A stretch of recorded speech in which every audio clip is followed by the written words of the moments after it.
Sa mga mahilig magkape dyan, baka ito rin yung kailangan nyo. So ito nga pala yung ginagamit ko pang coffee grind ng aking coffee bean. So napakadali lang na ito gamitin. Bukod sa madaling gamitin, is napakatibay pa nito dahil ito ay hindi kinakalawang dahil nga stainless ito. So ito lang siya.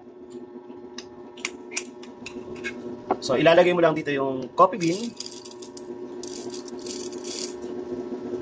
Tapos tatakpan.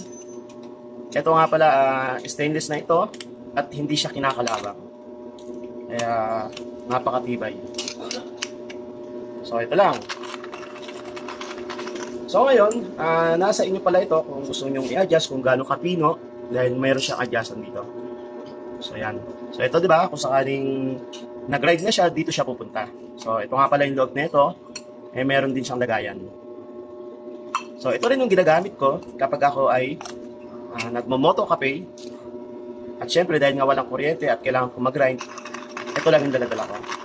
Kaya kung sakaling mahilig kayo magkape at mag-camping o kung saan pa man na gusto nyo dalhin ito, napakadali lang dalhin. Dahil ito lang, makakapag-coffee grind ka na. So ito yung mga example ng aking mga videos na gamit ito.